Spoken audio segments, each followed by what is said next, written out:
Yes, we are discussing about the question which compound has mesoisomer.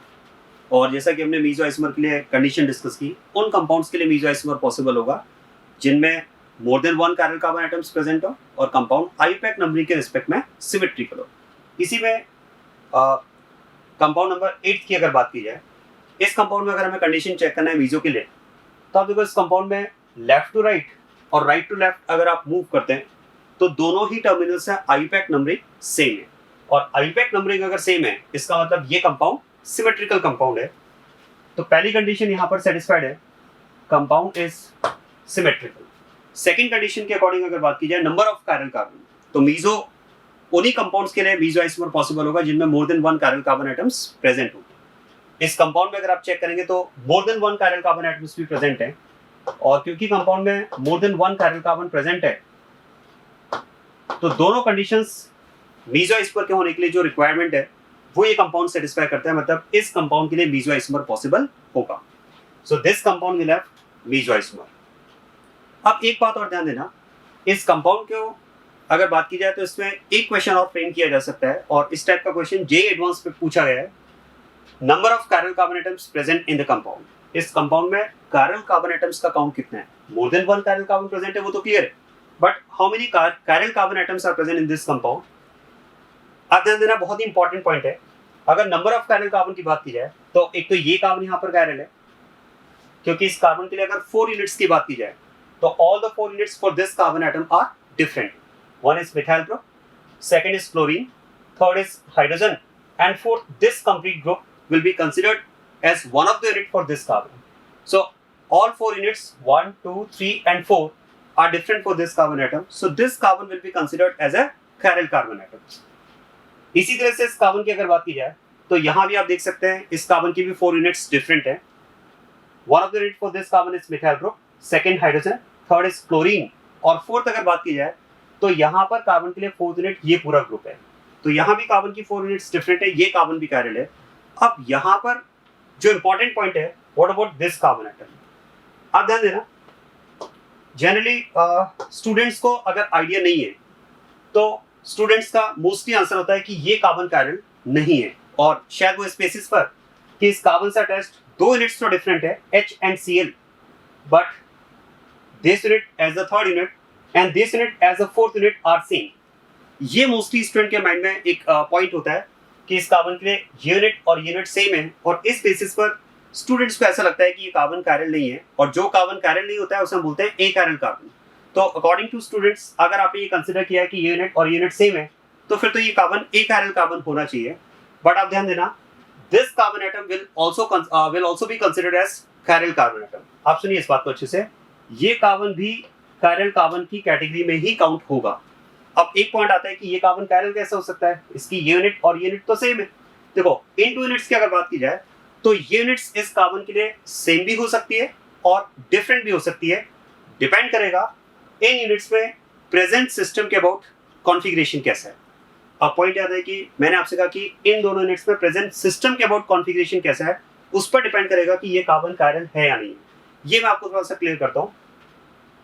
इन दोनों units की अगर बात की जाए तो दोनों ही यूनिट्स में अगर आप देखेंगे तो कायरल कार्बन प्रेजेंट है, और कायरल कार्बन की अगर बात की जाए तो ऑप्टिकल आइसोमेरिज्म के लिए कायरल कार्बन एक सिस्टम की तरह काउंट किया जाता है। आप ये कह सकते हैं chiral carbon is considered as a system for optical isomerism.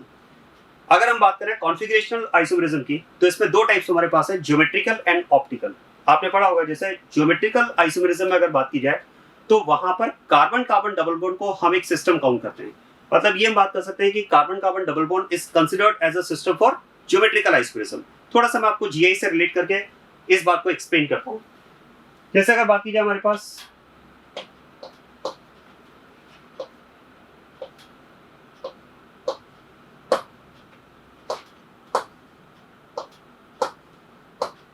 ये कंपाउंड है। अब इस कंपाउंड में अगर ज्योमेट्रिकल आइसोमेरिज्म की बात की जाए तो जैसा कि आप ज्योमेट्रिकल आइसोमेरिज्म के कांसेप्ट्स आप जानते हैं, उसके अकॉर्डिंग अगर मैं बात करूं तो ये कंपाउंड इस सिस्टम के अबाउट ज्योमेट्रिकल आइसोमेरिज्म शो करेगा। क्योंकि इस सिस्टम की अगर बात की जाए यहाँ पर तो carbon carbon double bond system के अबाउट हम बात कर सकते हैं, रोटेशन रिस्ट्रिक्टेड है और सिस्टम के दोनों टर्मिनल्स पर यूनिट्स इंडिविजुअली डिफरेंट है। जो जीआई की रिक्वायरमेंट को फुलफिल करते हैं और इसी बेसिस पर हम बात कर सकते हैं कि इस कंपाउंड में इस सिस्टम के अबाउट ज्योमेट्रिकल आइसोमेरिज्म पॉसिबल है। अब ज्योमेट्रिकल आइसोमेरिज्म में कॉन्फ़िगरेशन के बारे में भी आपने पढ़ा होगा। ज्योमेट्रिकल आइसोमर्स में हम कॉन्फ़िगरेशन असाइन करते हैं like cis, trans, E, Z, syn and anti. अगर हम बात करें ज्योमेट्रिकल आइसोमेरिज्म में कॉन्फ़िगरेशन ई जेड की या सिस ट्रांस की, जो भी आप लेना चाहें इसमें, तो जैसे मान लो अगर मैं यहाँ पर ई जेड कॉन्फ़िगरेशन की अगर बात करता हूँ, तो ई जेड कॉन्फ़िगरेशन असाइन करने का जो रूल है उसके अकॉर्डिंग अगर बात की जाए तो यहाँ पर क्लोरीन और ब्रोमीन में से, क्योंकि ब्रोमीन का एटॉमिक नंबर ज्यादा है, तो it will be considered as a main unit. और इस टर्मिनल के लिए अगर बात की जाए तो out of the two units chlorine and bromine, according to CIP sequence rule, since atomic number of bromine is higher than chlorine, so it will be considered as a main unit।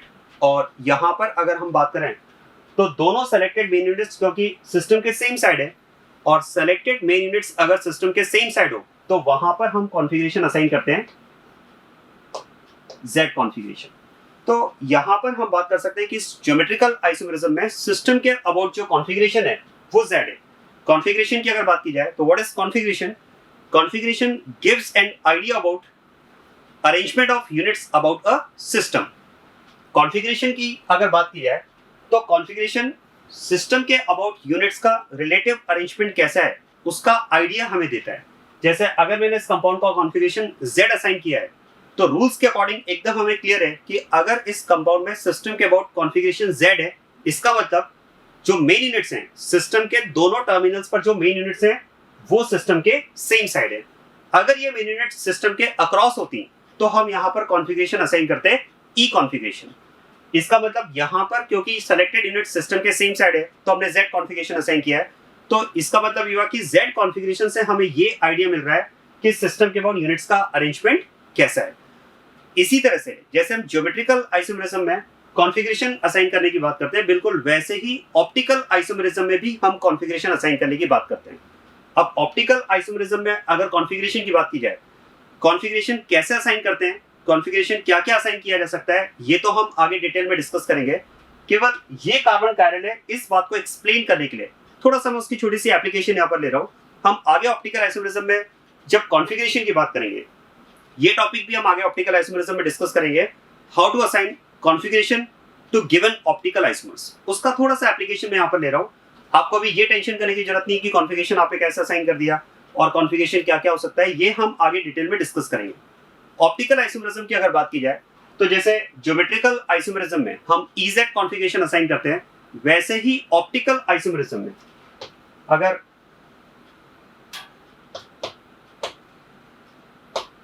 Optical isomerism में configuration की बात की जाए तो हम यहां पर configuration assign करते हैं RS कॉन्फ़िगरेशन।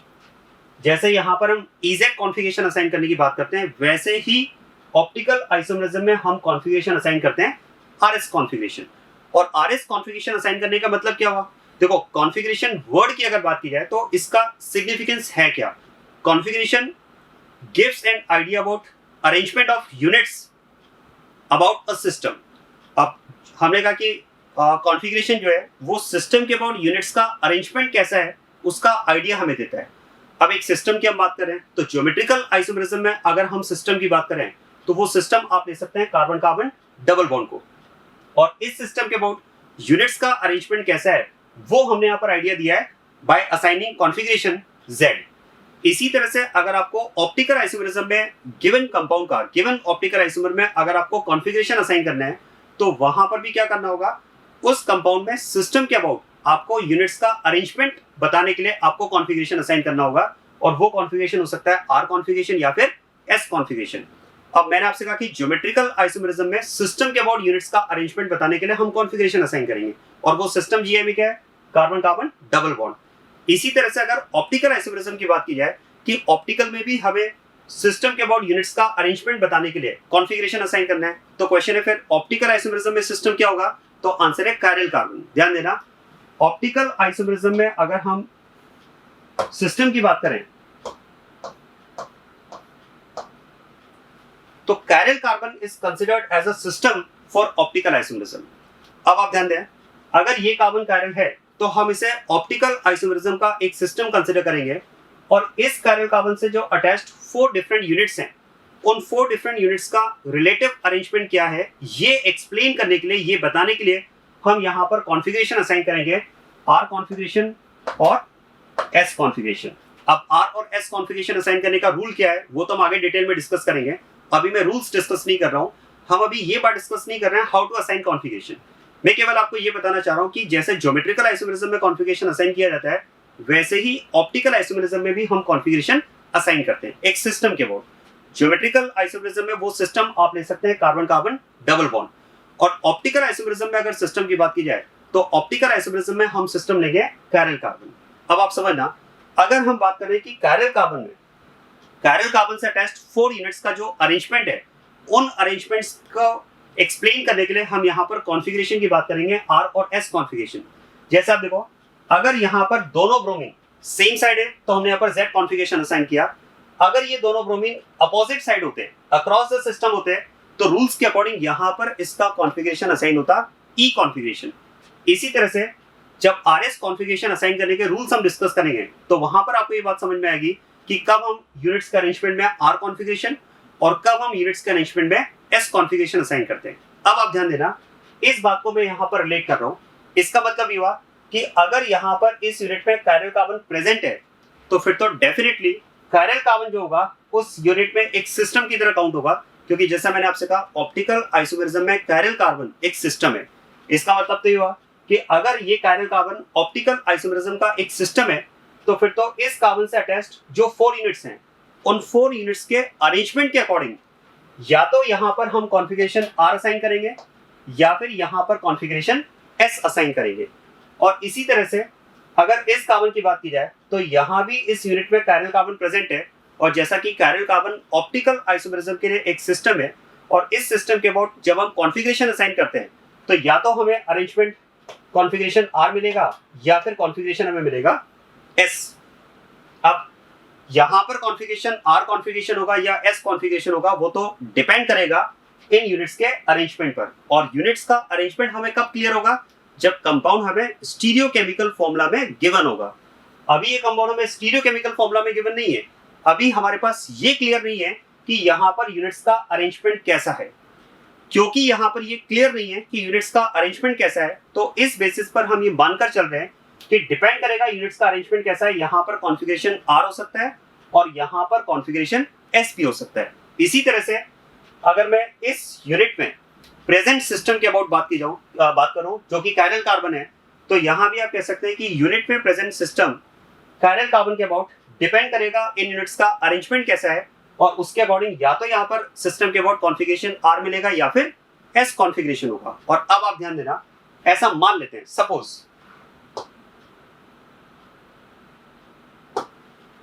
सपोज इस सिस्टम के अबाउट जो यूनिट्स का अरेंजमेंट है, उस अरेंजमेंट के अकॉर्डिंग अगर यहाँ पर कॉन्फ़िगरेशन आर कॉन्फ़िगरेशन हुआ, ध्यान देना इस बात को, ऐसा मैं मान रहा हूँ यहाँ पर कि सपोज यहाँ पर इस सिस्टम के अबाउट अरेंजमेंट यूनिट्स के अरेंजमेंट के अकॉर्डिंग यहाँ पर अगर कॉन्फ़िगरेशन आर कॉन्फ़िगरेशन हुआ, और इसी तरह से इस यूनिट में प्रेजेंट सिस्टम के about according to arrangement of units, ध्यान देना इस कायरल कार्बन से जो अटैच्ड यूनिट्स हैं उनके अरेंजमेंट के अकॉर्डिंग ऐसा मान लेते हैं कि यहाँ पर कॉन्फ़िगरेशन एस कॉन्फ़िगरेशन है।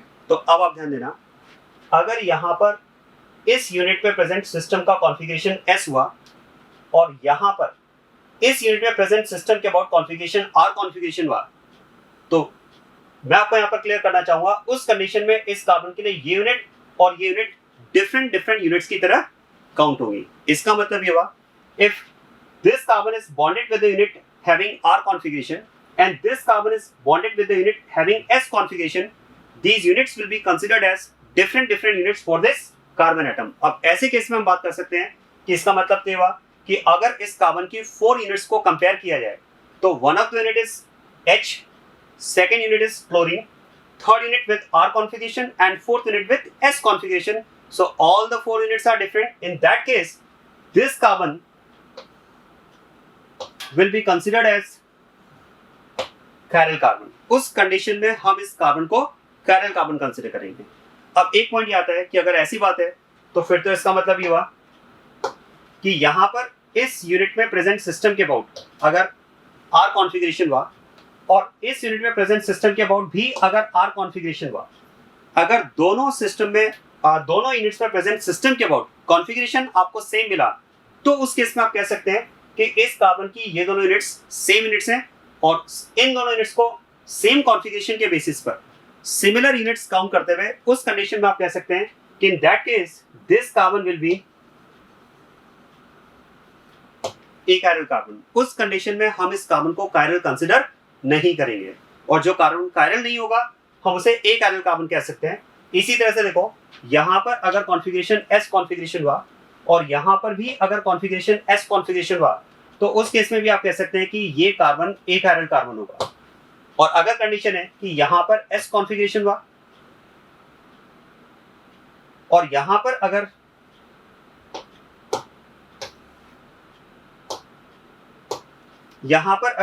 एस कॉन्फ़िगरेशन हुआ और यहां पर अगर आर कॉन्फ़िगरेशन हुआ, तो again you can see these units with different configuration will be considered as different units, and in that case this carbon again will be considered as chiral carbon। इसका मतलब ये हुआ कि इस कार्बन का chiral होना इस बात पर डिपेंड करेगा कि इस कार्बन से अटैच्ड दोनों यूनिट्स का कॉन्फ़िगरेशन कैसा है। और ध्यान दें, इफ मैं डिफाइन कर रहा हूं इस कार्बन को, इस बात को बहुत अच्छे से समझना। मैंने आपसे कहा कि इस कार्बन का chiral होना इस बात पर डिपेंड करेगा कि इस कार्बन से अटैच्ड दोनों यूनिट्स का कॉन्फ़िगरेशन कैसा है।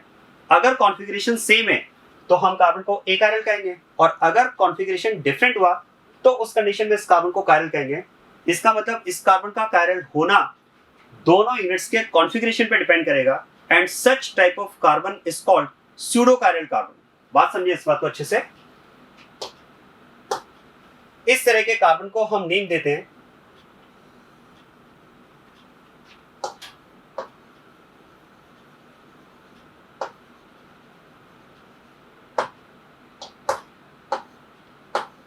Pseudo chiral carbon. मैं फिर से रिपीट कर रहा हूं, क्योंकि इस कार्बन का कायरल होना इस कार्बन से अटैच्ड दोनों यूनिट्स के कॉन्फ़िगरेशन पे डिपेंड करेगा। अगर कॉन्फ़िगरेशन सेम हुआ तो कार्बन ए कायरल होगा और अगर कॉन्फ़िगरेशन डिफरेंट हुआ तो उस कंडीशन में हम इस कार्बन को कायरल कहेंगे।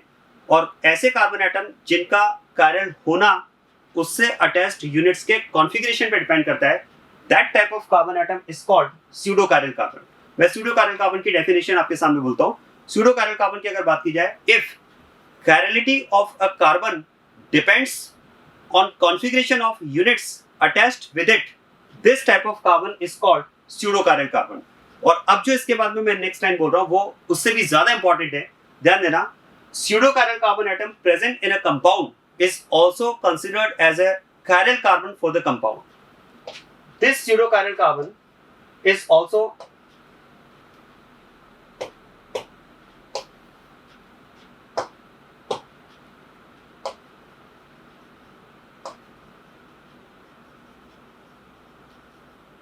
considered as chiral carbon for compound। ये पॉइंट यहां पर इंपॉर्टेंट है कि अगर किसी कंपाउंड में स्यूडो कायरल कार्बन प्रेजेंट है तो वो स्यूडो कायरल कार्बन भी कंपाउंड के लिए कायरल कार्बन ही कंसिडर होगा। और इसी बेसिस पर हम बात करते हैं कि अगर इस कंपाउंड के लिए नंबर ऑफ कायरल कार्बन की बात की जाए तो आंसर है 3 कायरल कार्बन। ऐसा नहीं है, आप ये नहीं कह सकते नहीं सर इसमें नंबर ऑफ कायरल कार्बन तो 2 है और एक कार्बन इसमें स्यूडो कायरल कार्बन है। No, pseudo chiral carbon is also considered as a chiral carbon for the compound. और इसी बेसिस पर इस कंपाउंड के लिए अगर आपसे ये क्वेश्चन पूछा जाए number of chiral carbon atoms present in the compound, तो आंसर होगा 3। और यही क्वेश्चन जेईई एडवांस में पूछा गया है ट्रू फॉल्स में। क्वेश्चन कुछ इस तरह से था कि number of chiral carbon atoms present in the compound is 3, true और फॉल्स। तो आंसर है true, because pseudo chiral carbon is also considered as a chiral carbon for compound. और शायद आपको इस एग्जांपल से ये बात क्लियर होगी कि what is pseudo chiral carbon. मैं डेफिनेशन रिपीट कर देता हूं। If chirality of a carbon depends on configuration of the units attached with it, this type of carbon is called pseudo chiral carbon. और इसके साथ में ये पॉइंट भी इंपॉर्टेंट रहेगा जो आपको माइंड में रखना होगा, pseudo chiral carbon present in a compound is also considered as a chiral carbon for the compound। और इसी बेसिस पर इस कंपाउंड के लिए नंबर ऑफ chiral कार्बन की अगर बात की जाए तो 3 कैरियल कार्बन एटम्स काउंट हो गए। Is it clear? इसका मतलब हम यहाँ पर बात कर सकते हैं the compound is symmetrical in respect of IUPAC numbering. दोनों टर्मिनल से आईपैक नंबरिंग सेम है और number of chiral carbon atom in the compound is more than 1, और यही दो कंडीशंस रिक्वायर्ड होती है किसी भी कंपाउंड में के लिए मीजो आइसोमर की पॉसिबिलिटी की। तो इन दो कंडीशंस के बेसिस पर आप कह सकते हैं yes this compound will also have meso isomer.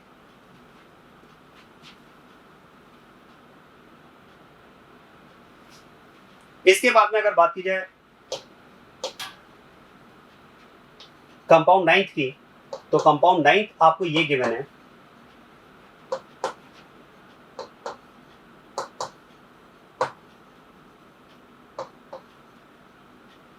अब इस कंपाउंड की अगर बात की जाए तो आप कह सकते हैं अब इस कंपाउंड के लिए अगर हम बात करें will it have meso isomer, क्या इस कंपाउंड के लिए मीजो आइसोमर पॉसिबल है?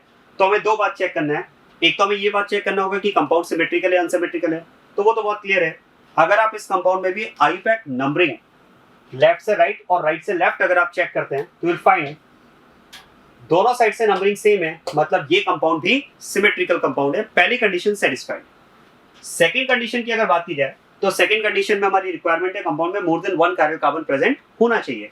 अब यहां पर अगर मैं नंबर ऑफ कैरियल कार्बन की बात करूं तो सुनिएगा इस बात को बहुत अच्छे से। कई बार स्टूडेंट इसमें बाय मिस्टेक आंसर देते हैं नंबर ऑफ कैरियल कार्बन 3 या नंबर ऑफ कैरियल कार्बन 1।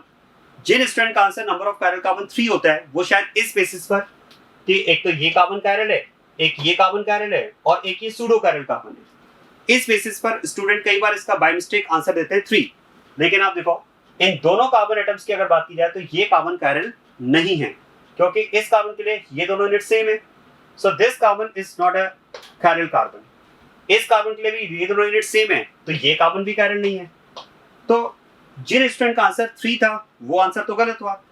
कुछ स्टूडेंट का आंसर इसमें 1 भी होता है, उनको ये तो क्लियर होता है कि ये दोनों कार्बन कैरियल नहीं है, बट वो बाय मिस्टेक इस मिडिल वाले कार्बन को स्यूडो कैरियल कार्बन के बेसिस पर कैरियल कार्बन काउंट करते हुए इस कंपाउंड में नंबर ऑफ कैरियल कार्बन 1 होने की बात करते हैं। लेकिन मैं आपको ये क्लियर कर दूं कि ये कार्बन भी कैरियल नहीं हो सकता। इनफैक्ट अगर हम इसे सूडो कैरियल कार्बन कंसीडर कर रहे हैं तो no it's not pseudo chiral carbon, क्योंकि सूडो कैरियल कार्बन के लिए हमने बात की है कि सूडो कैरियल कार्बन वो कार्बन होगा जिस कार्बन का कैरियल होना उससे अटैच्ड यूनिट्स के कॉन्फ़िगरेशन पर डिपेंड करेगा। अब हम बात कर सकते हैं कि इस कार्बन की 2 यूनिट्स तो डिफरेंट है, H और Cl, लेकिन अदर 2 यूनिट्स की बात की जाए तो ये दोनों यूनिट्स तो आप कह सकते हैं दीज आर ऑलवेज सेम, क्योंकि इन दोनों यूनिट्स में हम कॉन्फ़िगरेशन की बात तो कर ही नहीं सकते ना, क्योंकि कॉन्फ़िगरेशन की बात आप कब करते हैं? कॉन्फ़िगरेशन की हम बात करते हैं जब सिस्टम की प्रेजेंस हो। अगर आप देखेंगे तो इन दोनों यूनिट्स में सिस्टम तो प्रेजेंट है ही नहीं। जैसे प्रीवियस क्वेश्चन में अगर आप देखेंगे तो वहां पर इन यूनिट्स में कैरियल कार्बन प्रेजेंट था और ऑप्टिकल आइसोमेरिज्म के लिए कैरियल कार्बन को हम एक सिस्टम काउंट करते हैं, जबकि यहां पर अगर आप देखेंगे तो ऐसा कोई कैरियल कार्बन, ऐसा कोई सिस्टम इन यूनिट्स में प्रेजेंट नहीं है। मतलब इन यूनिट्स में क्योंकि सिस्टम प्रेजेंट नहीं है तो आप यहाँ पर क्या आरएस कॉन्फ़िगरेशन की बात कर सकते हैं? नो। इसी तरह से यहाँ भी कोई सिस्टम प्रेजेंट नहीं है, it's not a carrier carbon, it's not a system, क्योंकि यूनिट सेम है, तो यहाँ पर भी आप कॉन्फ़िगरेशन की बात नहीं कर पाएंगे। कॉन्फ़िगरेशन आरएस की बात तो आप तब कर पाएंगे जब यूनिट में सिस्टम कैरियल कार्बन प्रेजेंट हो। अब कैरियल कार्बन क्योंकि यहाँ पर है नहीं तो यहाँ पर हम कॉन्फ़िगरेशन की बात नहीं कर पाएंगे, और अगर कॉन्फ़िगरेशन की बात नहीं कर पाएंगे तो फिर तो आप कह सकते हैं these units are always same. Since units are always same so this carbon can not be considered as chiral carbon. इसका मतलब यहाँ पर हम बात कर सकते हैं number of chiral carbon in the compound is 0, और क्योंकि इस कंपाउंड में कैरियल कार्बन प्रेजेंट नहीं है इसका मतलब इस कंपाउंड के लिए हम कह सकते हैं the compound cannot have meso isomer. इस कंपाउंड के लिए मीजो आइसोमर पॉसिबल नहीं होगा।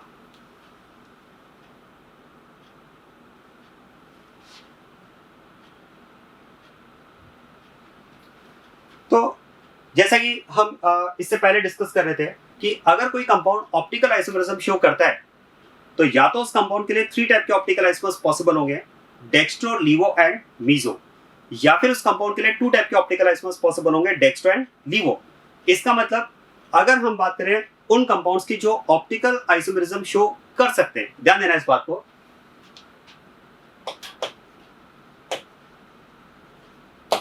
The compounds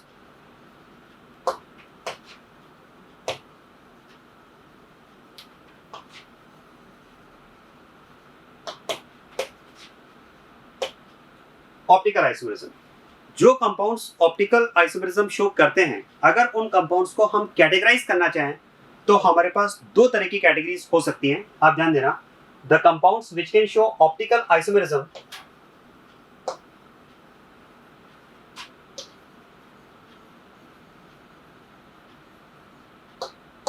can be categorized as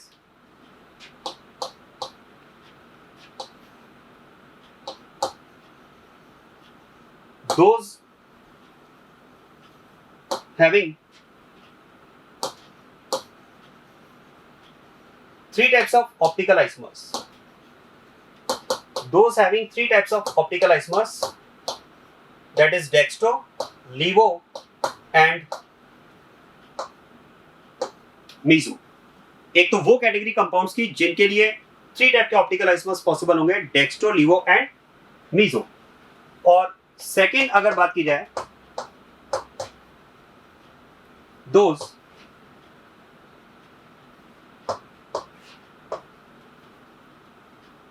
having two types of optical isomers, D and L, क्योंकि जैसा कि हमने पहले डिस्कस किया, इसके अलावा और कोई कॉम्बिनेशन हमारे पास हो नहीं सकता। मैक्सिमम थ्री टाइप के ऑप्टिकल आइसोमर्स हो सकते हैं, डेक्स्ट्रो, लीवो, मीजो, या फिर कंपाउंड के लिए मिनिमम टू टाइप के ऑप्टिकल आइसोमर्स हो सकते हैं, डेक्स्ट्रो एंड लीवो।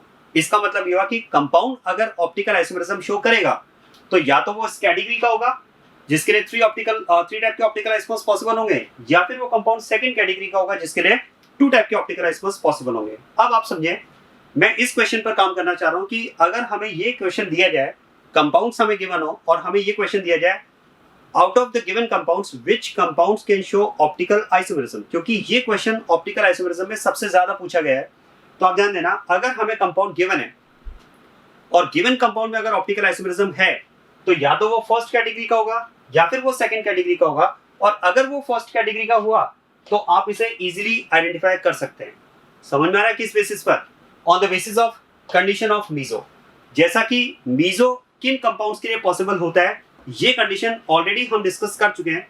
ऐसा हमने डिस्कस किया था कि अगर कंपाउंड आईयूपैक नंबरिंग के रिस्पेक्ट में सिमेट्रिकल है और उसमें अगर मोर than one chiral carbon present है तो ऐसे कंपाउंड्स के लिए मीजो आइसोमर पॉसिबल होता है। उसके बेसिस पर आप इस कैटेगरी के कंपाउंड को तो आइडेंटिफाई कर सकते हैं। बस अब हमें इसका मतलब ये हुआ कि हम इस क्वेश्चन का आंसर देने के लिए 50% तो तैयार हैं।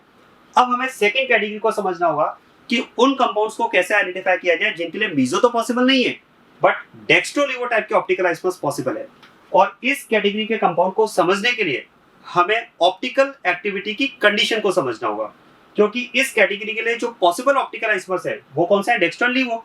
और डेक्स्ट्रो, लीवो जैसे कि आप जानते हैं, हमने डिस्कस किया है, both are optically active isomers.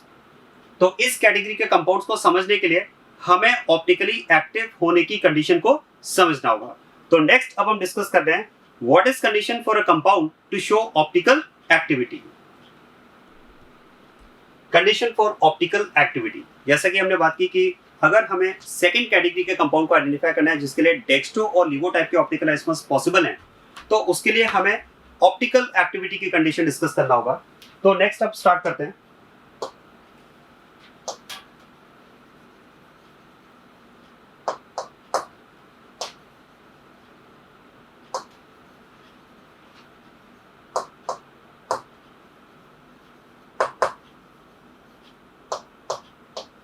Condition for optical activity, ध्यान देना। देखो, किसी भी मॉलिक्यूल के ऑप्टिकली एक्टिव होने की अगर हम कंडीशन की बात करें,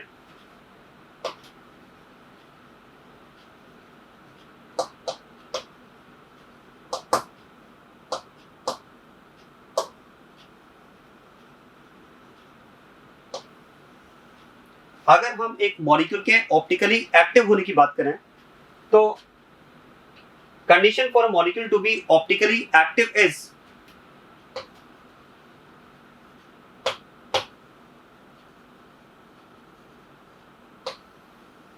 molecule should be chiral molecule. आप ध्यान देना, एक मॉलिक्यूल के ऑप्टिकली एक्टिव होने की रिक्वायरमेंट क्या है कि वो जो मॉलिक्यूल है वो कायरल मॉलिक्यूल होना चाहिए। अब क्वेश्चन है कि कोई भी मॉलिक्यूल अगर हमें गिवन है तो ये हम कैसे आइडेंटिफाई कर पाएंगे कि वो मॉलिक्यूल कायरल है या नहीं है। बात समझना, देखो किसी भी मॉलिक्यूल के कायरल होने की कंडीशन क्या है, यहाँ पर मैं आपको क्लियर कर दूं। कई बार स्टूडेंट यहाँ पर स्टूडेंट्स के माइंड में एक मिसकंसेप्ट होता है कि कायरल मॉलिक्यूल का मतलब वो मॉलिक्यूल होंगे जिनमें कायरल कार्बन प्रेजेंट हो, तो ऐसा नहीं है। ध्यान देना, chirality of a molecule does not depend on presence or absence of chiral carbon। ये बात मैं आपको यहाँ पर क्लियर करना चाहूंगा।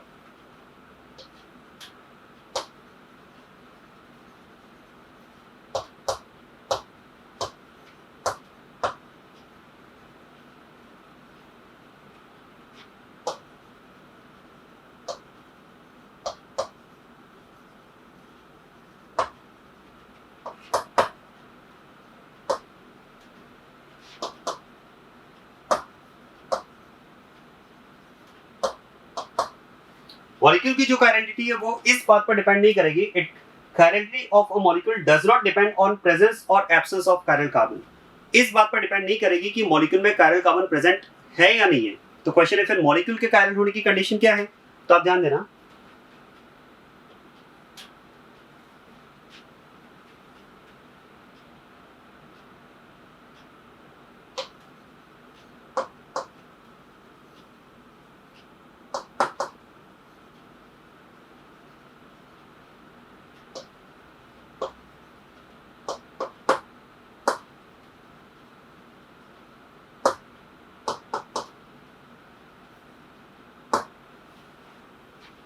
अगर एक मॉलिक्यूल की कायरलिटी के बारे में बात करना है तो मॉलिक्यूल के कायरल होने की कंडीशन है, तो molecule will be considered as a chiral molecule if it is not superimposable on its mirror image। वो मॉलिक्यूल कायरल मॉलिक्यूल होंगे जो अपनी मिरर इमेज पर सुपर इम्पोजेबल ना हो। इसका मतलब ये हुआ कि अगर आपको किसी भी मॉलिक्यूल के ऑप्टिकली एक्टिव होने की कंडीशन चेक करना है, जैसे कि हम पहले डिस्कस भी कर रहे थे कि किसी भी कंपाउंड को देखकर हम कैसे बता सकते हैं कि वो मॉलिक्यूल ऑप्टिकली एक्टिव होगा या ऑप्टिकली इनएक्टिव होगा।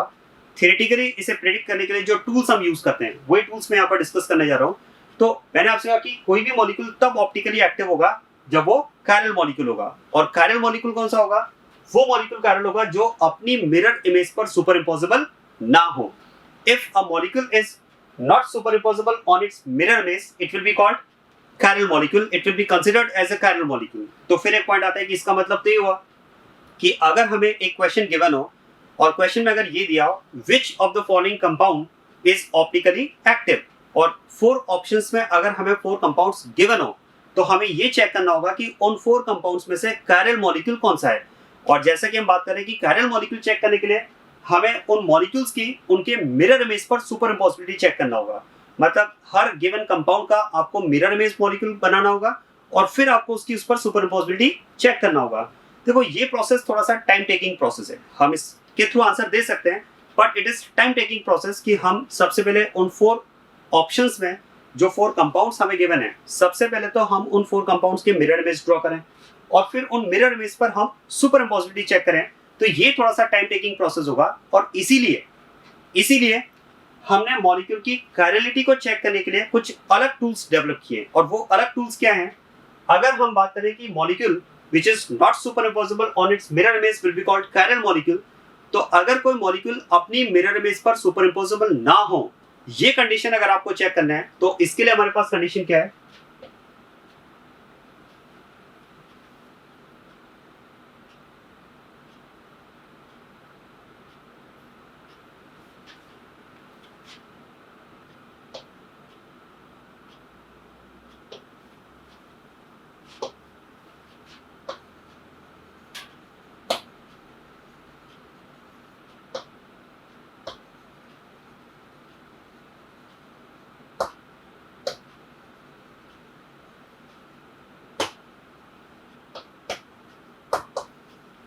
ध्यान देना इसके लिए हमारी रिक्वायरमेंट होगी कि मॉलिक्यूल में सिमेट्री एलिमेंट्स एब्सेंट होना चाहिए। अब मैं इस बात को पूरे पॉइंट्स को रिलेट करके आपको बताता हूँ। किसी भी मॉलिक्यूल का ऑप्टिकली एक्टिव होने के लिए कंडीशन हमने दी कि मॉलिक्यूल कायरल होना चाहिए। यहाँ पर मैंने आपको ये बात क्लियर की कि मॉलिक्यूल की जो कायरलिटी है, किसी भी मॉलिक्यूल का कायरल होना उसमें कायरल कार्बन की प्रेजेंस या एब्सेंस पे डिपेंड नहीं करता है। इस बात को हम आगे एग्जांपल से भी प्रूव करेंगे इस बात को कि मॉलिक्यूल में कायरल कार्बन प्रेजेंट है या एब्सेंट है, ये बात उस मॉलिक्यूल के कायरल होने को डिसाइड नहीं करती है। मॉलिक्यूल कायरल कब होगा? जब वो अपनी मिरर इमेज पर नॉन सुपर इम्पोजेबल हो। अब हमने बात की कि अगर किसी मॉलिक्यूल की आपको सुपर इम्पोजिबिलिटी उसकी मिरर इमेज पर चेक करना है तो उसके लिए मैंने आपसे कहा कि वो टाइम टेकिंग प्रोसेस होगा। तो हम इस वाले प्रोसेस को स्किप करने के लिए हमारे पास कुछ नए टूल्स हैं।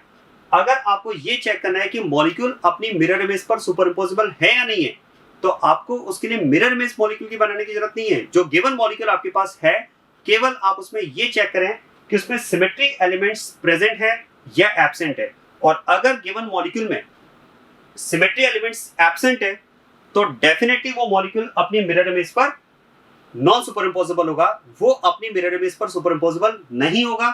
और नहीं होगा तो हम उसे कायरल मॉलिक्यूल कहेंगे, और कायरल मॉलिक्यूल कहेंगे तो वो मॉलिक्यूल ऑप्टिकली एक्टिव होगा। तो क्वेश्चन है फिर सिमेट्री एलिमेंट्स क्या चेक करें? हमें ये चेक करना है कि सिमेट्री एलिमेंट्स उसमें प्रेजेंट है या एब्सेंट है। तो सिमेट्री एलिमेंट्स हमें क्या चेक करना होगा, उसके लिए आप ध्यान देना। इसके लिए हम बात करेंगे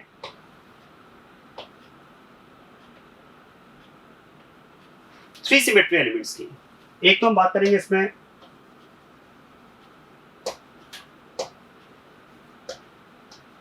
प्लेन ऑफ सिमेट्री, शॉर्ट में हम इसे लिखेंगे POS।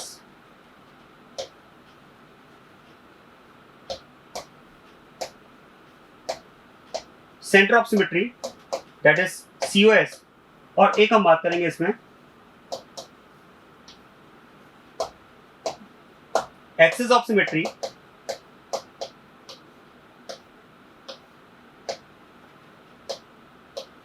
That is AOS।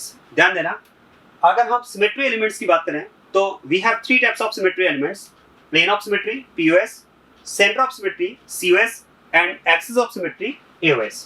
अब बात समझिए, अगर आपको मॉलिक्यूल की कायरलिटी चेक करना है तो अब हम बात कर सकते हैं कि हमारे पास दो ऑप्शन है।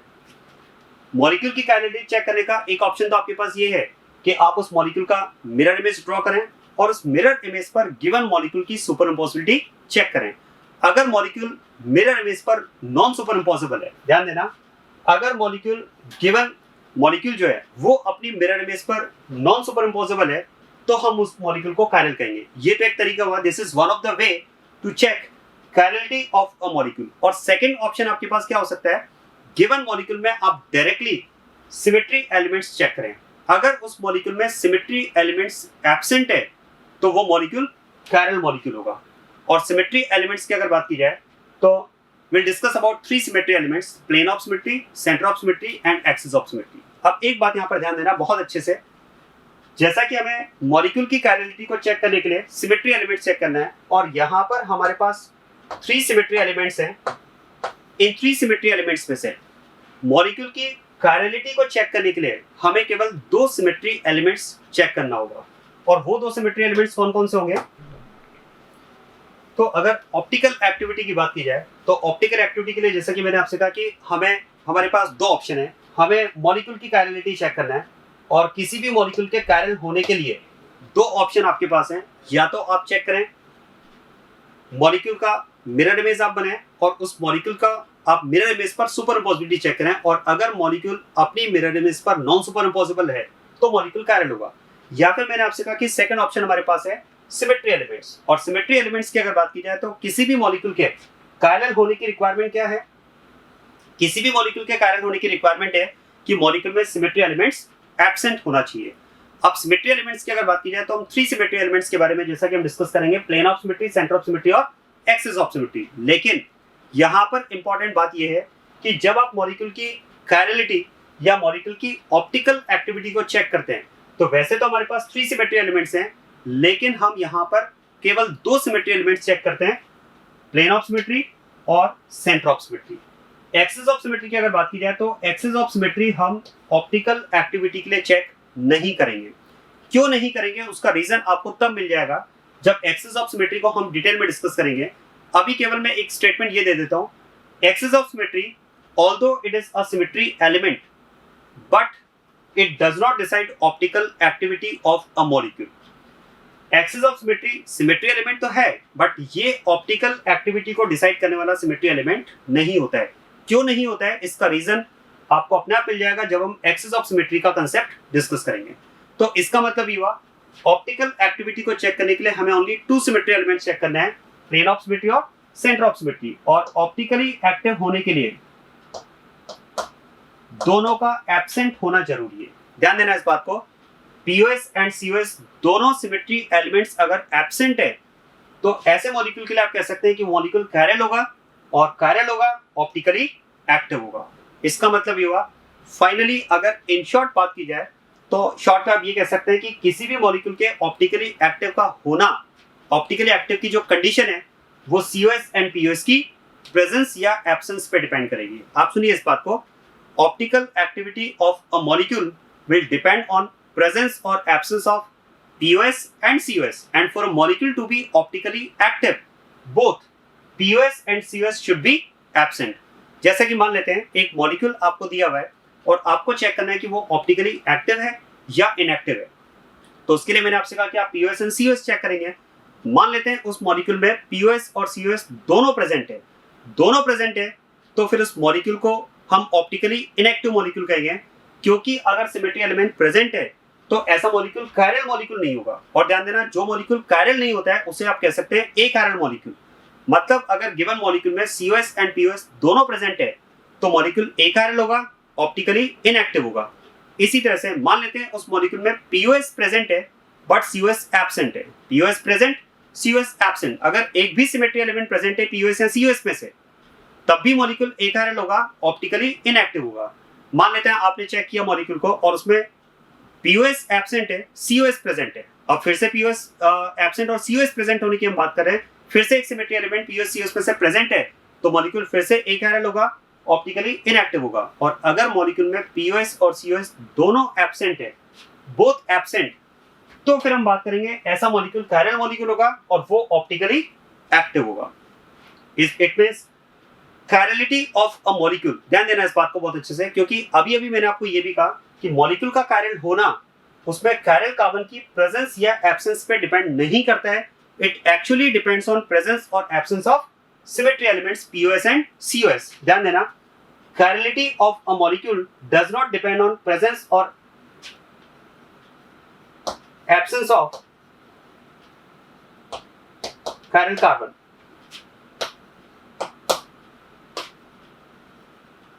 It depends on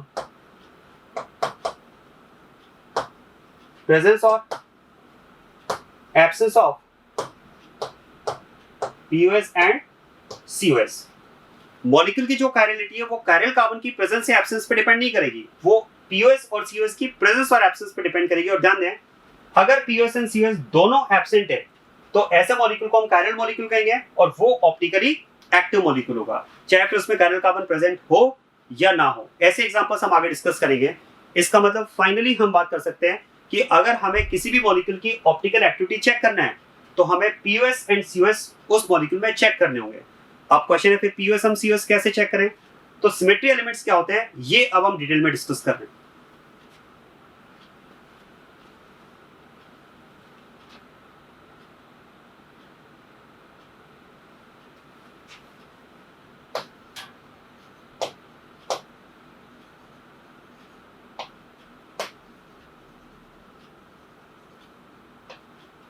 और सिमेट्री एलिमेंट्स में सबसे पहले मैं बात कर रहा हूं plane of symmetry.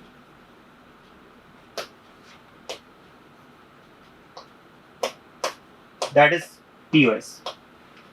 Plane of symmetry की अगर बात की जाए तो पहले मैं आपको डिफाइन करता हूं what is plane of symmetry.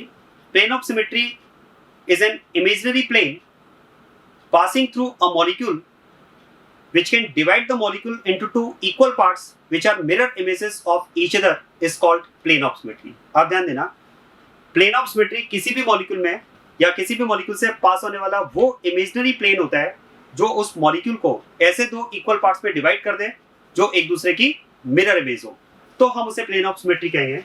जैसे प्लेन ऑफ सिमेट्री का पहले मैं आपको कांसेप्ट कुछ ऑब्जेक्ट्स पर अप्लाई करके बताता हूँ, फिर हम इसकी एप्लीकेशन मॉलिक्यूल पर डिस्कस करेंगे।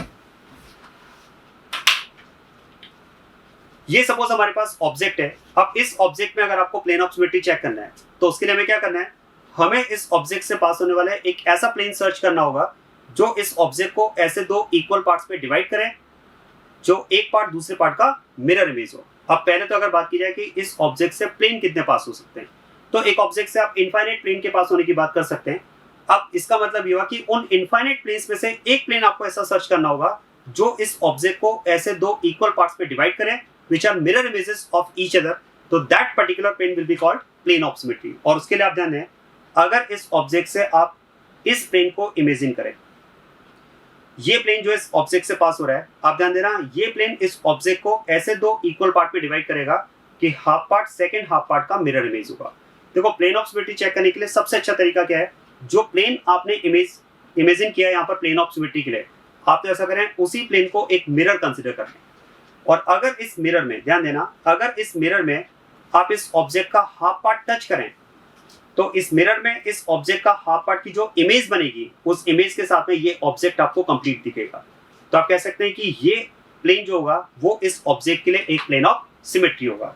सेकंड, आप ध्यान दें, अगर मैं इसी ऑब्जेक्ट से पास होने वाले इस प्लेन की बात कर रहा हूं, ये प्लेन अगर यहां से पास होता है तो ध्यान देना, ये प्लेन भी इस ऑब्जेक्ट को ऐसे दो इक्वल पार्ट में डिवाइड करेगा कि जो अपर हाफ पार्ट होगा वो लोअर हाफ पार्ट का मिरर इमेज होगा। So this plane will also be considered as a plane of symmetry. फिर आप ध्यान दें, इसी ऑब्जेक्ट में अगर आप ये प्लेन इमेजिन करते हैं, तो this plane will also cut the object into two such equal parts that front side half part will be mirror image of the rear side half part. So this plane will also be considered as a plane of symmetry. मतलब इस object में आप तीन type के plane of symmetry की बात कर सकते हैं, 1, 2 एंड 3।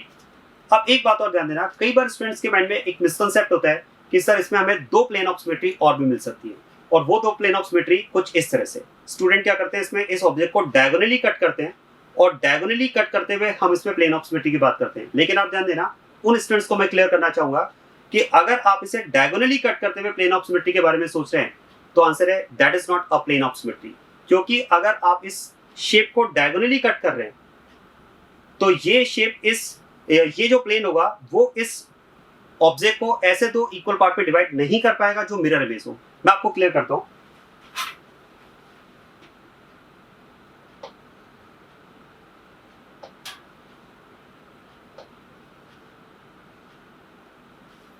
जैसा कि ऑब्जेक्ट हमारे पास जो है वो एक रेक्टेंगुलर शेप में है। अब इस रेक्टेंगुलर शेप को अगर आपने डायगोनली कट किया, अगर आप इसे डायगोनली कट करते हैं और इसमें प्लेन ऑफ सिमेट्री के बारे में सोचते हैं, तो मैंने आपसे कहा कि जिस प्लेन के अलोंग आपने इसे कट किया है, आप तो उसी को मिरर कंसीडर करें, और इसे कट करने के बाद में ऐसा करते हैं, इसके हाफ पार्ट को हटा देते हैं। ये अब आपके पास हाफ ऑब्जेक्ट होगा, और जिस प्लेन के अलोंग आप प्लेन ऑफ सिमेट्री के बारे में सोच रहे हैं, मैंने उसे एक मिरर कंसीडर कर दिया है।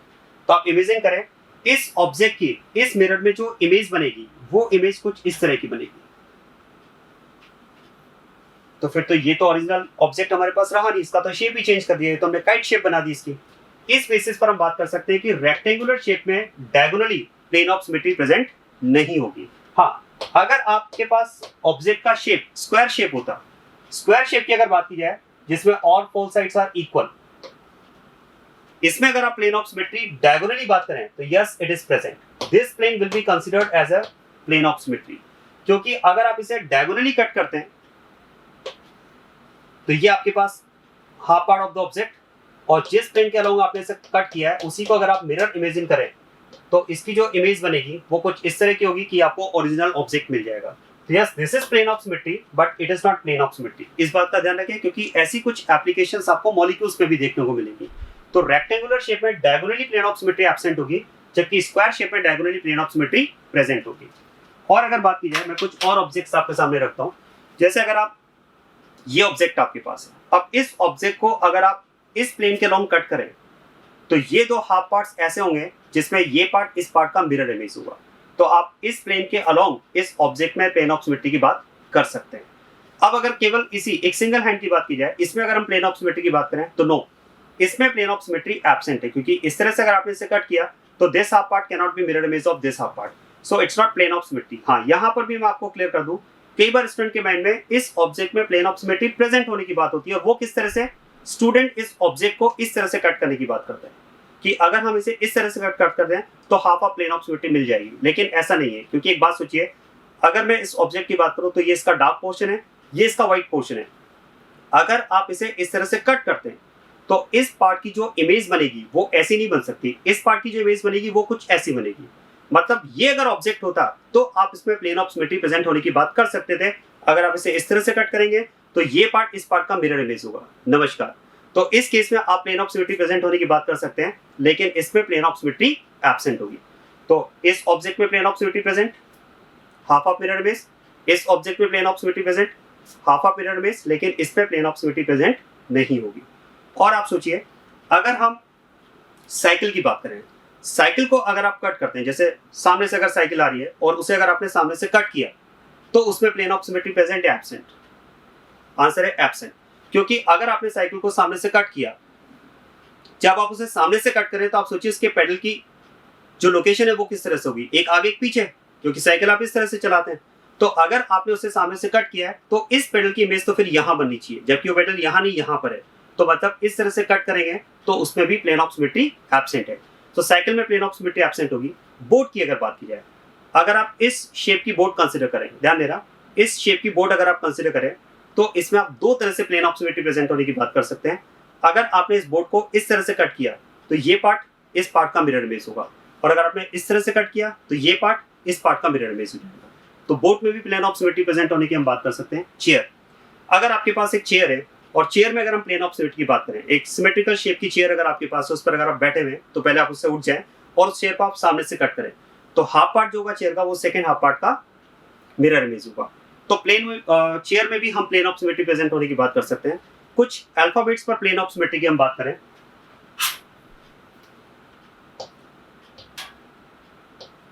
अल्फाबेट ए, इसमें अगर हम प्लेन ऑफ सिमेट्री की बात करें, एक बात आप ध्यान देना, अगर कोई अल्फाबेट आपको क्वेश्चन में दिया हुआ है और उसमें अगर आपको प्लेन ऑफ सिमेट्री चेक करना है, सपोज इस तरह का क्वेश्चन आपसे पूछा जाए, वैसे यूजुअली ऐसा क्वेश्चन आपसे नहीं पूछा जाता है, केवल हम प्रैक्टिस के लिए बात कर रहे हैं। तो अल्फाबेट में अगर आप प्लेन ऑफ सिमेट्री चेक करने के लिए आपको कहा जाए तो इस बात को आप ध्यान में रखें कि अल्फाबेट को आप उसके प्लेन के अलोंग कट नहीं करेंगे। क्योंकि एक बात सोचिए, अगर आपने अल्फाबेट को प्लेन के अलोंग कट किया तो फिर तो हर अल्फाबेट में प्लेन ऑफ सिमेट्री प्रेजेंट होगी, फिर तो उस क्वेश्चन का कोई सिग्निफिकेंस ही नहीं रहा। तो जब आप अल्फाबेट में प्लेन ऑफ सिमेट्री चेक कर रहे हैं तो आप तो उसे थिन, आप तो ऐसा समझ लें कि कैरेक्टर आपने ऑन द पेपर लिखा हुआ है और उसमें आपको प्लेन ऑफ सिमेट्री चेक करना है, तो उसके लिए आप उस अल्फाबेट को अलोंग द प्लेन नहीं, आप उसे वर्टिकली कट करें। और ऐसे में अगर हम बात करें तो मान लो इस अल्फाबेट को मैंने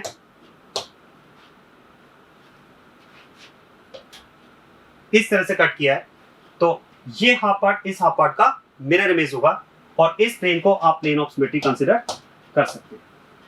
और आप देखिए, अगर आप अल्फाबेट एस को अगर आप कट करते हैं तो ध्यान देना एस में प्लेन ऑफ सिमेट्री प्रेजेंट नहीं होगी, क्योंकि अगर आपने इसे इस तरह से कट किया है तो ध्यान देना एस का हाफ पार्ट आपके पास ऐसा होगा, और जब इस हाफ पार्ट की इस प्लेन इस मिरर के अलोंग आप इस मिरर में जब आप इसकी इमेज चेक करेंगे तो इसकी इमेज कुछ इस तरह की बनेगी। इसका मतलब ये प्लेन भी हम प्लेन ऑफ सिमेट्री में कंसीडर नहीं कर पाएंगे।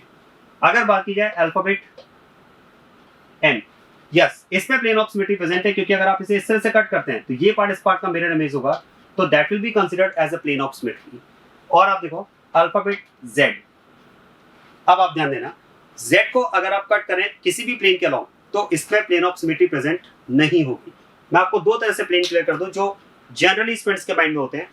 एक तो ये प्लेन, अगर आप इस प्लेन के अलोंग प्लेन ऑफ सिमेट्री के बारे में सोच रहे हैं तो एब्सेंट है, क्योंकि जेड को अगर आपने इस तरह से कट किया है तो हाफ जेड की जब आप मिरर में इमेज चेक करेंगे इस तरह से तो ये इमेज आपको कुछ इस तरह से मिलेगी, तो that is not a plane of symmetry. और आप ध्यान देना, जेड को अगर आप इस तरह से कट करने के बारे में सोच रहे हैं और इस प्लेन के अलोंग अगर आप इसे प्लेन ऑफ सिमेट्री के बारे में सोच रहे हैं तो आंसर है ये भी प्लेन ऑफ सिमेट्री नहीं होगा।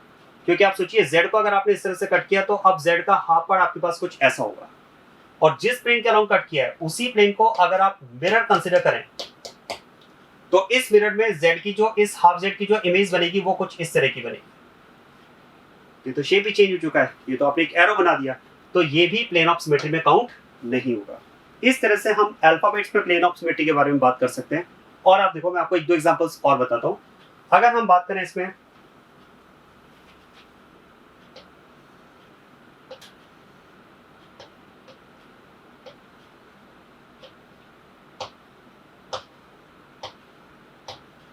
स्क्रू की, स्क्रू में अगर आप प्लेन ऑफ सिमेट्री की बात करें तो ध्यान देना स्क्रू में भी प्लेन ऑफ सिमेट्री एब्सेंट होगी, क्योंकि मान लेते हैं अगर आपने स्क्रू को कुछ इस तरह से कट किया,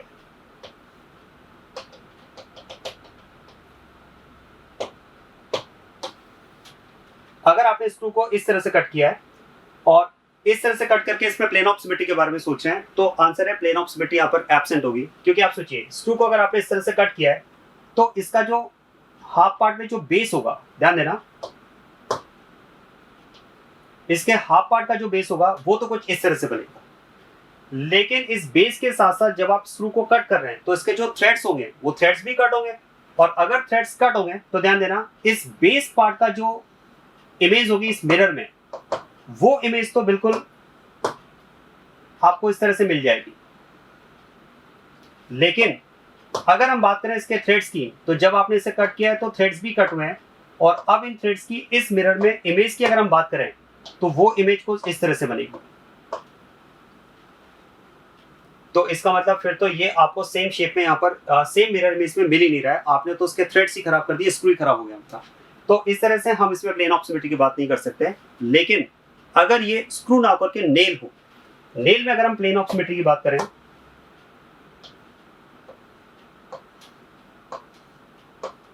तो क्योंकि नेल में थ्रेड्स नहीं है, अब अगर आप इसे इस तरह से कट करें हाफ,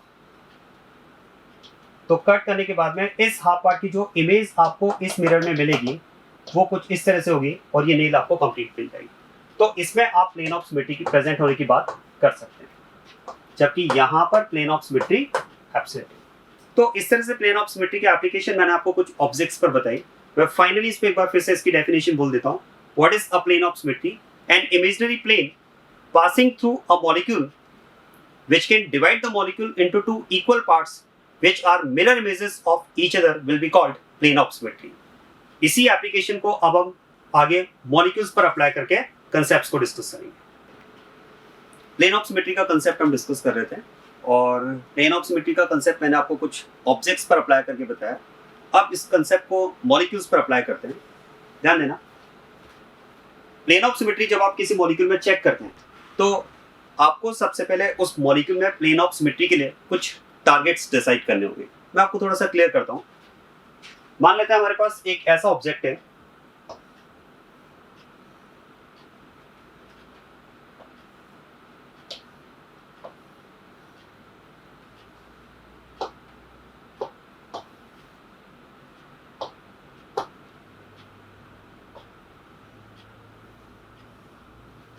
मान लेते हैं हमारे पास ये एक ऑब्जेक्ट है जिसमें दो ट्रायंगल शेप्स आपस में कनेक्टेड, और इसमें हमें प्लेन ऑफ सिमेट्री चेक करना है। तो अब आप देखो एक ऑब्जेक्ट से या एक मॉलिक्यूल से अगर पास होने वाले नंबर ऑफ प्लेन्स की बात की जाए तो नंबर ऑफ प्लेन्स तो इनफाइनाइट हो सकते हैं। अब क्योंकि इनफाइनाइट प्लेन्स पास हो सकते हैं, और उन इनफाइनाइट प्लेन्स में से हमें कोई ऐसा सिंगल प्लेन सर्च करना है जो उस मॉलिक्यूल को, उस ऑब्जेक्ट को ऐसे दो इक्वल पार्ट्स में डिवाइड करें which are mirror images of each other. तो अब इनफाइनाइट प्लेन्स हैं, तो ये तो नहीं कि हम बिना किसी टारगेट के या बिना कुछ सोचे समझे नंबर ऑफ प्लेन्स चेक करना स्टार्ट करते हैं। ऐसे रैंडमली अगर हमने प्लेन ऑफ सिमेट्री चेक करने के लिए प्लेन स्टार्ट कर दिए, कंसीडर करना है, इमेजिन करना, तो फिर तो ये बहुत टाइम टेकिंग प्रोसेस होगा। तो क्योंकि इनफाइनाइट प्लेन्स पास हो सकते हैं और उनमें से हमारा टारगेट ये है, हमारा इंटेंशन ये कि हमें एक ऐसा प्लेन मिल जाए जो उस ऑब्जेक्ट को या उस मॉलिक्यूल को ऐसे दो इक्वल पार्ट्स में डिवाइड करे जो एक दूसरे की मिरर इमेज हो। तो इसीलिए मैंने आपसे कहा कि आप उस प्लेन तक आसानी से पहुंच पाएं, जल्दी पहुंच पाएं, ये हमारे लिए टाइम टेकिंग प्रोसेस ना हो, उसके लिए हम कुछ टारगेट्स डिसाइड करें। जैसे आप देखो ये ऑब्जेक्ट अगर हमारे पास है और इसमें अगर हमारा इंटेंशन ये कि हमें प्लेन ऑफ सिमेट्री मिल जाए, तो इसके लिए हम ये सोच सकते हैं, देखो क्योंकि दो ट्राइंगल्स हैं तो हम एक ऐसा प्लेन इमेजिन कर सकते हैं जो इन दोनों ट्राइंगल के बीच में से पास होता हो। क्योंकि मैंने आपसे कहा था कि जो प्लेन आप इमेजिन कर रहे हैं आप उसी को फिर मिरर इमेजिन करें, उसी को आप मिरर कंसिडर करें। तो एक मिरर में जो प्लेन हमने कंसिडर किया अगर वो इन दो ट्राइंगल के मिडिल से पास होता है तो मान सकते हैं कि जो प्लेन है, जो प्लेन हम कंसिडर कर रहे हैं, अगर वही मिरर है तो एक ट्राइंगल की इमेज दूसरा ट्राइंगल मिरर इमेज में हमें मिल जाएगा। तो क्योंकि दो ट्राइंगल मेरे पास इक्वल शेप के, अगर इक्वल साइज शेप के अगर मेरे पास हैं, तो मैं मान सकता हूं कि मेरे पास ये एक प्लेन ऑफ सिमेट्री हो सकता है।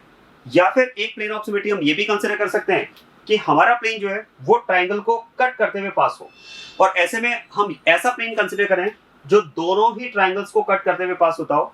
तो फिर हम बात कर सकते हैं कि अगर प्लेन ने ट्राइंगल को ही कट कर दिया है तो half triangle will be mirror image of second half. तो इस तरह से हम प्लेन ऑफ सिमेट्री के बारे में सोच सकते हैं। लेकिन अब आप ध्यान देना,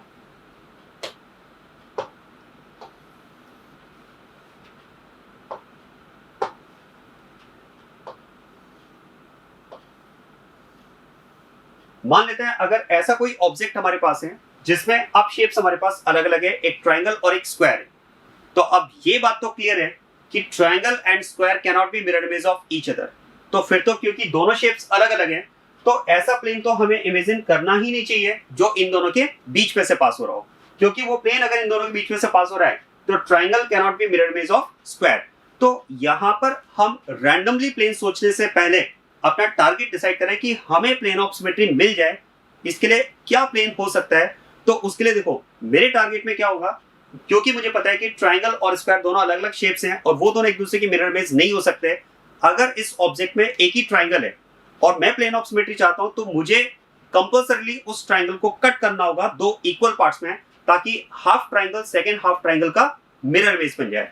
और अगर उसमें एक शेप स्क्वायर शेप है तो मुझे स्क्वायर को भी दो इक्वल पार्ट्स में डिवाइड करना होगा, ताकि half square second half square का मिरर इमेज बने। तो ये अब मेरा टारगेट बन चुका है कि मुझे ट्राइंगल को भी कट करना होगा और स्क्वायर को भी कट करना होगा। मैं ट्राइंगल और स्क्वायर के मिडिल में से पास होने वाले प्लेन को कंसिडर नहीं कर सकता।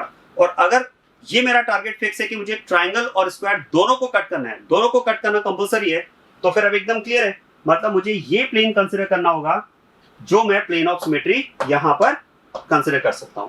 क्योंकि ये प्लेन इस ट्राइंगल को दो इक्वल पार्ट में डिवाइड कर रहा है, तो half triangle will be mirror image of second half, और इसी तरह से half square will be mirror image of second half. तो इस तरह से अगर आप मॉलिक्यूल्स में भी टारगेट बना करके प्लेन ऑफ सिमेट्री चेक करेंगे तो आप प्लेन ऑफ सिमेट्री पर आसानी से पहुंच सकते हैं। जैसे आप देखो, मान लो आपके पास एक मॉलिक्यूल ऐसा है जिसमें 2 कार्बन एटम्स हैं। ध्यान देना, अगर आपके पास एक ऐसा मॉलिक्यूल है जिसमें 2 कार्बन एटम्स प्रेजेंट है और इस मॉलिक्यूल में अगर आपको प्लेन ऑफ सिमेट्री चेक करना है, तो अब हमारे टारगेट में दो तरह के प्लेन्स हो सकते हैं। एक प्लेन तो वो हो सकता है जो इन दोनों कार्बन के बीच में से पास होता हो, क्योंकि अगर मैं ऐसा प्लेन इमेजिन करता हूं जो दोनों कार्बन के बीच में से पास होता है, मैंने आपसे कहा जो आपने प्लेन इमेजिन किया है आप उसी को मिरर कंसीडर करना है। तो इस मिरर में हम मान सकते हैं कि 1 carbon will be mirror image of second carbon atom. तो यहां पर मेरे पास ऐसा प्लेन हो सकता है एक प्लेन ऑफ सिमेट्री के फॉर्म में जो दोनों कार्बन के मिडिल में से पास होता हो। अभी मैंने इन कार्बन पर प्रेजेंट यूनिट्स की बात नहीं की है, वो आगे हम बात करेंगे। अभी पहले मैं आपको ये एक्सप्लेन करना चाह रहा हूं कि जब भी आप प्लेन ऑफ सिमेट्री मॉलिक्यूल में चेक करेंगे तो ऐसा नहीं कि रैंडमली आपने प्लेन सोचना स्टार्ट कर दिया। नो, पहले आप अपना टारगेट डिसाइड करो, उस टारगेट के अकॉर्डिंग फिर आप प्लेन ऑफ सिमेट्री चेक करेंगे तो आप आसानी से प्लेन ऑफ सिमेट्री पर पहुंच पाएंगे। इसका मतलब यहां पर अगर हमारे पास 2 कार्बन एटम्स हैं तो एक प्लेन तो मैं ये कंसीडर कर सकता हूं जो दोनों कार्बन के मिडिल में से पास हो रहा है। और इसी मॉलिक्यूल के लिए मेरे पास एक ऑप्शन ये भी हो सकता है कि मैं एक ऐसा प्लेन इमेजिन करूं जो दोनों कार्बन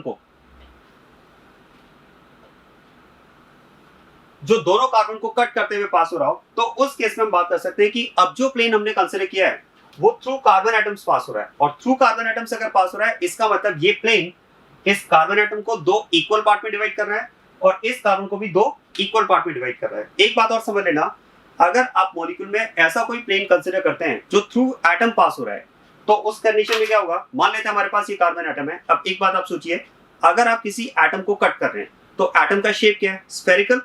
अगर आपने एक एटम को कट किया मतलब आपने सिंपली एक स्फेयर को कट किया है, और अगर आप एक स्फेयर को कट कर रहे हैं तो उस केस में आप कह सकते हैं half part of the sphere will be mirror image of second half part. तो ये बात ध्यान रखें, जब भी आप किसी एटम को कट कर रहे हैं तो आप तो सिंपली उसकी इमेज आपके माइंड में होना चाहिए कि आपने एक बॉल को कट किया है, और अगर आप एक बॉल को कट कर रहे हैं तो 2 इक्वल पार्ट्स में आप कह सकते हैं half part of the ball will be mirror image of second half part.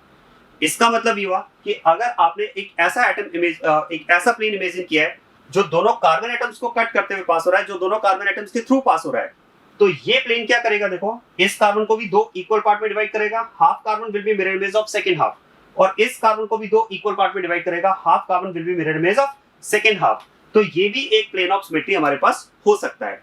या फिर अगर आप वो प्लेन इमेजिन कर रहे हैं जो दोनों कार्बन के बीच में से पास हो रहा है, तो आप कह सकते हैं जैसा कि मैंने आपसे कहा एक एटम जो है वो एक बॉल है, आप तो उसको समझ लें एक बॉल है, एक स्फेयर है आपके पास। तो अगर आपने 2 कार्बन एटम्स मॉलिक्यूल में, तो एक कार्बन ये और सेकंड कार्बन ये, आपने जो प्लेन कंसीडर किया अगर दोनों के बीच में से पास हो रहा है तो 1 carbon 1 ball will be mirror image of second ball. या फिर ये हो सकता है कि आपने बॉल को ही कट कर दिया है तो half part of the ball will be mirror image of second half. ऐसे ये हाफ हाफ मिरर इमेज होंगे, तो ये एक प्लेन हो सकता है या फिर ये भी एक प्लेन हो सकता है। लेकिन अब अगर हमारे पास एक ऐसा मॉलिक्यूल है, ध्यान देना,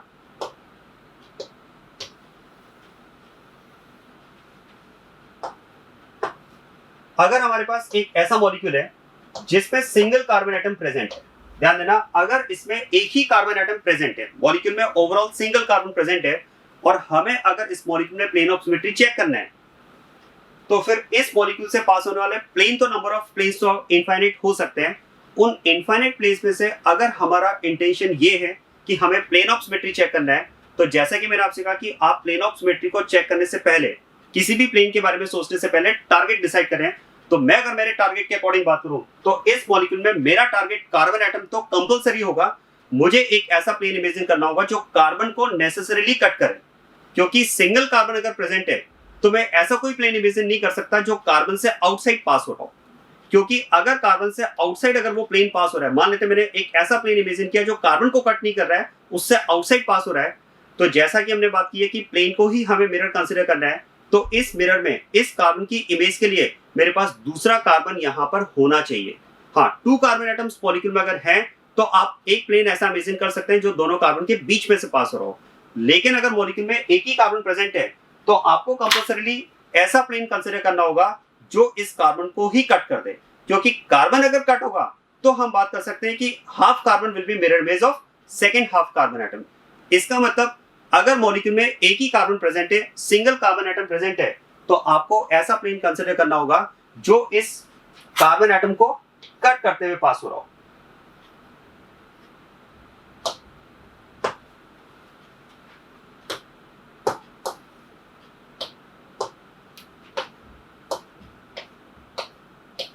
तो मैंने अगर एक ऐसा प्लेन कंसिडर किया जो कार्बन एटम को ही कट कर दे, तो मैं यहां पर प्लेन ऑफ सिमेट्री के बारे में सोच सकता हूं, क्योंकि जो सिंगल कार्बन एटम था उसको तो मैंने ऑलरेडी कट कर दिया है। तो अब मेरी ये टेंशन तो है नहीं कि कार्बन की मिरर इमेज के लिए मुझे दूसरा कार्बन रिक्वायर्ड है। मैंने तो सिंगल कार्बन को ही अगर कट कर दिया है, तो half carbon atom will be mirror image of second half. क्योंकि जैसे मैंने आपसे कहा कि किसी भी एटम को अगर आप कट कर रहे हैं, तो आपने सिंपली एक बॉल को कट किया है, और बॉल को अगर आपने कट किया है तो half part of the ball will be mirror image of second half part. Is it clear? इसका मतलब ये हुआ कि अब किसी भी मॉलिक्यूल में जब हम प्लेन ऑफ सिमेट्री चेक करेंगे, तो रैंडमली किसी प्लेन के बारे में सोचने से पहले हम उस मॉलिक्यूल में अपने टारगेट्स को फिक्स करेंगे। मैं आपको ये थोड़ा सा मॉलिक्यूल्स पर अप्लाई करके बताता हूं।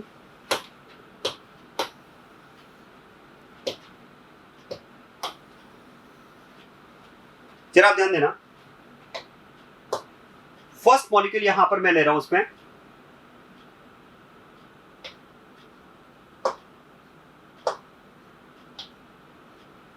मीथेन।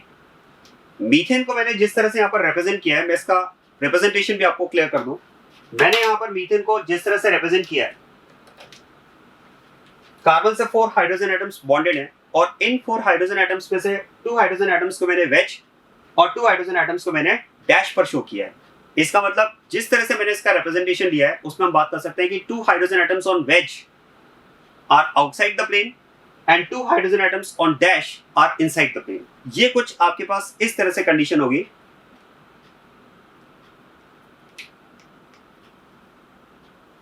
ये आपके पास मीथेन मॉलिक्यूल है। पहले मैं जो मॉलिक्यूल्स यहां पर डिस्कस कर रहा हूं, उन मॉलिक्यूल्स की मैं बात कर रहा हूं जिनमें sp3 carbon containing compounds, sp3 carbon present है। तो हम sp3 कार्बन कंटेनिंग कंपाउंड्स की पहले बात कर रहे हैं, फिर आगे हम sp2 और sp carbon atoms containing compounds की बात भी करेंगे। तो आप ध्यान देना, यहां पर अगर बात की जाए तो जो मीथेन मॉलिक्यूल मैंने लिया है, जैसा कि आप जानते हैं कार्बन sp3 है, तो शेप टेट्राहेड्रल होगा।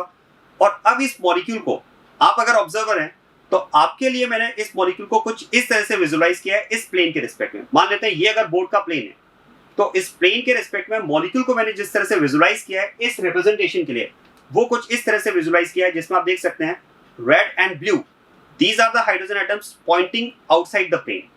ये दोनों प्लेन से आउटसाइड पॉइंट कर रहे हैं, और ग्रीन और ब्लैक जो है वो प्लेन से इनसाइड पॉइंट कर रहे हैं। अगर आप ध्यान दें तो इस प्लेन के रिस्पेक्ट में अगर आप देखेंगे तो red and blue are outside the plane, these are pointing outside the plane, and green and black are the units are hydrogen atoms which are pointing inside the plane। या फिर हम ये भी बात कर सकते हैं कि जो यूनिट्स टुवर्ड्स ऑब्जर्वर, आप अगर ऑब्जर्वर हैं तो हम बात कर सकते हैं these two units are pointing towards observer and these two units are pointing away from observer. और जैसे कि हम जानते हैं कि जो units outside the plane point कर रही है या टुवर्ड्स ऑब्जर्वर पॉइंट कर रही है वो यूनिट तो हम वेज पर शो करेंगे, और जो units inside the plane point कर रही है या अवे फ्रॉम ऑब्जर्वर पॉइंट कर रही है उनको हम शो करते हैं डैश पर। तो जिस तरह से मैंने इस मॉलिक्यूल को बोर्ड पर रिप्रेजेंट किया है उसके लिए इस मॉलिक्यूल का विजुअलाइजेशन कुछ इस तरह से होगा कि these units are outside the plane on wedge and these units are inside the plane on dash। अब आप ध्यान देना, एक बात मैं आपको और क्लियर कर दूं, प्लेन ऑफ सिमेट्री चेक करते टाइम मॉलिक्यूल का रिप्रेजेंटेशन ऐसा ही हो ये कोई कंपलसरी नहीं है। मॉलिक्यूल के रिप्रेजेंटेशन बहुत सारे हो सकते हैं, इनफैक्ट आगे हम डिस्कस भी करेंगे।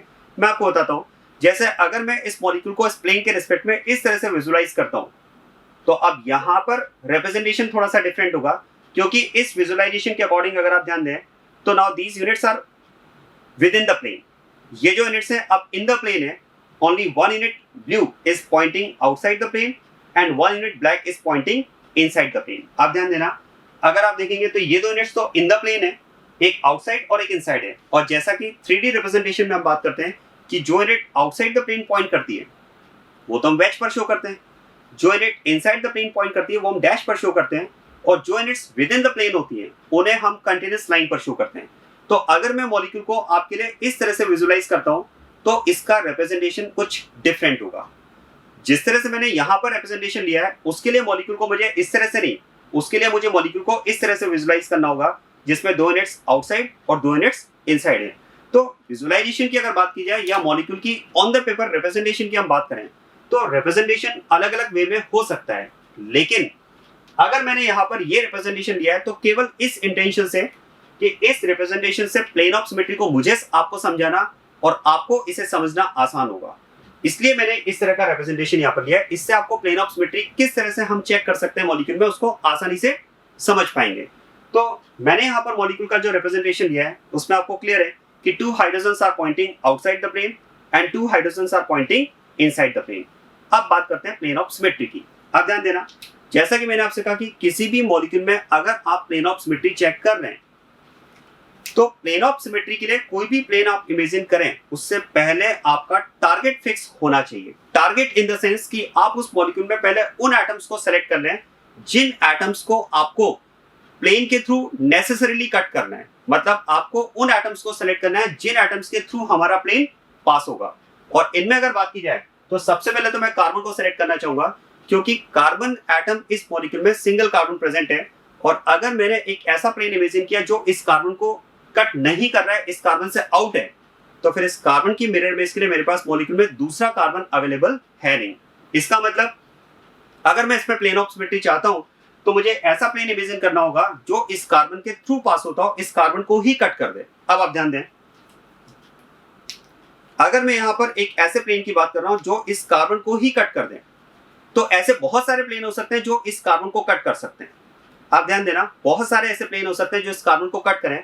ध्यान दें, क्योंकि हमारे टारगेट में ये कार्बन है तो हम मान सकते हैं यहाँ पर कि हमारे टारगेट में ये sp3 कार्बन है। अब यहाँ पर एक कंसेप्ट हमें ये भी समझना होगा कि जब आपके टारगेट में मॉलिक्यूल का sp3 कार्बन है तो उस कार्बन से अटैच्ड जो 4 यूनिट्स हैं, ध्यान देना यहाँ पर 4 हाइड्रोजन्स को मैं 4 यूनिट्स बोल सकता हूँ। तो अगर हमारे टारगेट में sp3 कार्बन है तो ये कंसेप्ट भी हमारा क्लियर होना चाहिए कि इस sp3 कार्बन के साथ में मैं इन 4 हाइड्रोजन्स में से मैक्सिमम कितने हाइड्रोजन्स कट कर सकता हूं। आप ध्यान देना, अगर आप एक ऐसा प्लेन इमेजिन कर रहे हैं जो इस कार्बन को भी कट कर रहा है, अगर इस कार्बन को कट कर रहा है तो हमारा कंसेप्ट ये भी क्लियर होना चाहिए कि इस कार्बन को कट करने के साथ साथ हमारा प्लेन इन 4 हाइड्रोजन्स में से मैक्सिमम कितने हाइड्रोजन कट कर सकता है। और वो अगर आप ध्यान दें, बहुत अच्छे से समझें, तो यहाँ पर हम इन 4 हाइड्रोजन्स में से कार्बन के साथ में मैक्सिमम 2 हाइड्रोजन्स को कट कर सकते हैं। किस तरह से, आप ध्यान दें,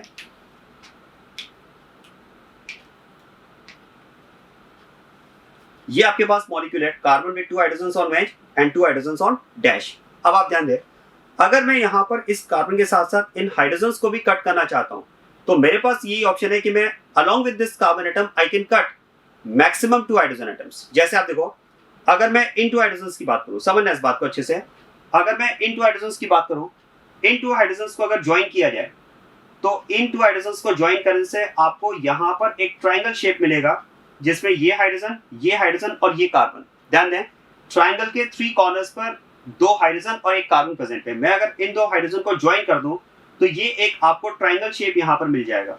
और जैसे कि हम जानते हैं कि 3 पॉइंट्स जो हैं, जो ट्राइंगल होगा वो एक प्लेन है। अगर मैं इसी प्लेन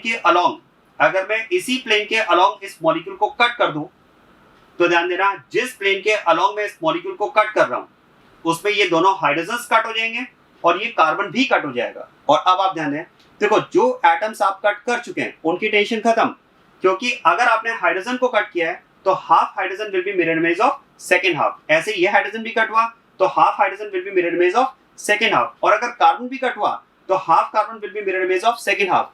तो अगर आप ये 3 एटम्स कट कर चुके हैं तो ये तो हाफ हाफ अपने अपने मिरर इमेज बन जाएंगे, और जो एटम्स कट नहीं हुए वो ये दो हाइड्रोजन से, और अगर दो हाइड्रोजन कट नहीं हुए तो कोई प्रॉब्लम नहीं। आप ध्यान दें, जो प्लेन आप इमेजिन कर रहे हैं वही मिरर है, और इस मिरर में हम बात कर सकते हैं इस हाइड्रोजन की इमेज ये वाला हाइड्रोजन हो जाएगा। इसका मतलब ये हुआ कि अगर आप इन डैश वाले दोनों हाइड्रोजन्स को कार्बन के साथ में कट कर दें, ध्यान देना, अगर आप डैश वाले इन दो हाइड्रोजन्स को कार्बन के साथ में कट कर दें तो ये दोनों हाइड्रोजन जो होंगे वेज वाले वो एक दूसरे की मिरर इमेज हो जाएंगे, और इस प्लेन को उस कंडीशन में हम प्लेन ऑफ सिमेट्री कंसीडर करेंगे। अब एक पॉइंट ये आता है कि क्या इन डैश वाले हाइड्रोजन्स को ही कट करना कंपलसरी है? तो ऐसा नहीं है। आप ध्यान दें, आप चाहें तो इन वेज वाले हाइड्रोजन्स को भी कट कर सकते हैं, क्योंकि अगर आप इन दो हाइड्रोजन्स को ज्वाइन करेंगे, ध्यान दें, अगर आप इन दो हाइड्रोजन्स को ज्वाइन करते हैं तो इनको ज्वाइन करने के साथ में यहाँ फिर से कार्बन के साथ एक ट्राइंगल आपको मिलेगा। बस आप तो ये समझ लें कि जिन दो हाइड्रोजन्स को आपने ज्वाइन किया है उन दो हाइड्रोजन्स का कार्बन के साथ एक ट्राइंगल बनेगा, और ट्राइंगल 3 पॉइंट्स तो हमारे पास एक प्लेन में होंगे। बस वो जो ट्राइंगल बना उस ट्राइंगल के प्लेन के अलोंग आप उस मॉलिक्यूल को कट कर दें। ध्यान दें, अगर मैं इन दो वेज वाले हाइड्रोजन को ज्वाइन कर दूं तो ये एक ट्राइंगल मेरे पास होगा, बस मैं इस ट्राइंगल के प्लेन के अलोंग इस मॉलिक्यूल को कट कर रहा हूं, तो ये कार्बन कट हुआ, ये हाइड्रोजन कट हुआ और ये हाइड्रोजन भी कट हुआ। अब ये 3 एटम्स तो कट हो चुके हैं, तो अगर ये हाइड्रोजन कट हुआ है तो हाफ हाइड्रोजन सेकंड हाफ का mirror image, carbon half of mirror image, hydrogen half of mirror image. और ध्यान दें, अगर इस प्लेन के अलोंग मैंने मॉलिक्यूल को कट किया है तो ये दोनों हाइड्रोजन कट नहीं होंगे, कोई प्रॉब्लम नहीं, जो प्लेन आपने कंसीडर किया वही मिरर है, और इस मिरर में हम बात कर सकते हैं इस हाइड्रोजन की इमेज ये वाला हाइड्रोजन यहाँ पर हो जाएगा। इसका मतलब ऐसा कोई कंपलसरी नहीं है कि आप डैश वाले ही दोनों हाइड्रोजन को कट करें, आप वेज वाले दोनों हाइड्रोजन को भी कट करते हुए इस मॉलिक्यूल में प्लेन ऑफ सिमेट्री की बात कर सकते हैं। और आप ध्यान दो, अगर आप दोनों वेज वाले हाइड्रोजन और कार्बन को कट करते हैं तो फिर दोनों डैश वाले हाइड्रोजन एक दूसरे की मिरर इमेज होंगे। अब एक पॉइंट आता है कि क्या फिर ये कंपलसरी है कि दो डैश वाले ही हाइड्रोजन का कॉम्बिनेशन बनाया जाए और दो वेज वाले हाइड्रोजन का कॉम्बिनेशन बनाया जाए? तो ऐसा कोई जरूरी नहीं है।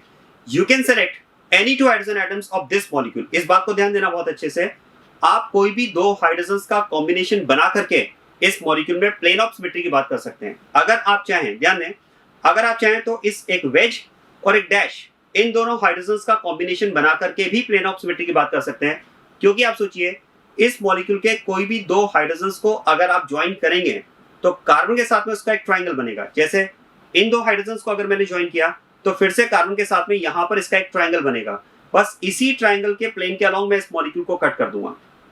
आप ध्यान देना, अगर मैंने इस मॉलिक्यूल को इस तरह से कट किया तो ये कार्बन कट हुआ, हाइड्रोजन कट हुआ, ये हाइड्रोजन भी कट हुआ, और जो 3 एटम्स कट हो गए वो तो हाफ ऑफ मिरर इमेज, और ये दोनों हाइड्रोजन एक दूसरे की मिरर इमेज बन जाएंगे।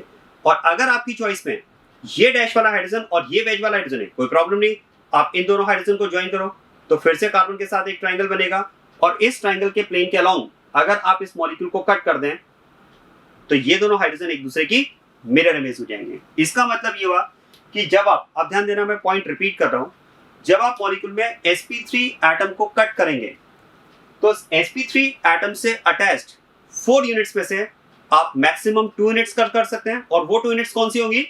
Any 2 units of your choice. ऐसा कोई कंपलसरी नहीं है कि आप दो वेज वाले हाइड्रोजन ही कट करें या दो डैश वाले हाइड्रोजन कट करें या एक वेज एक डैश कट करें, ये आपकी चॉइस हो सकती है। जो आपके टारगेट में एटम्स हैं आप उन एटम्स को कट कर सकते हैं।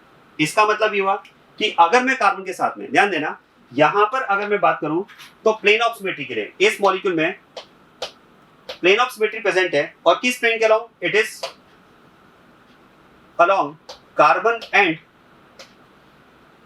Any 2 hydrogen. ध्यान देना, यहां पर मैंने लिखा है एनी 2 हाइड्रोजन। आप कोई भी दो हाइड्रोजन को टारगेट बना सकते हैं। आपने अगर इस मॉलिक्यूल के एक कार्बन और 2 हाइड्रोजन को कट कर दिया तो ये कंसेप्ट आपका क्लियर होना चाहिए कि बाकी जो दो हाइड्रोजन एटम हुए, दो रिमेनिंग दो हाइड्रोजन एटम्स होंगे, वो डेफिनेटली एक दूसरे की मिरर इमेज होंगे। आप ध्यान देना, जैसे मान लेते हैं अगर आपकी चॉइस में, मान लेते हैं यहां पर अगर आपकी चॉइस में ये दोनों हाइड्रोजन एटम्स हैं, तो आप इस कार्बन के साथ में इन दोनों हाइड्रोजन एटम्स का एक ट्रायंगल बनाएं और इसी ट्रायंगल के प्लेन के अलोंग आप इस मॉलिक्यूल को कट कर दें। और जब आप इन 3 एटम्स को कट करेंगे तो ये कंसेप्ट आपका एकदम क्लियर होना चाहिए कि जिस तरह से प्लेन पास हो रहा है उस प्लेन में इस हाइड्रोजन की इमेज ये वाला हाइड्रोजन बन जाएगा। मैं आपको एक बार फिर से अप्लाई करके बता दूं।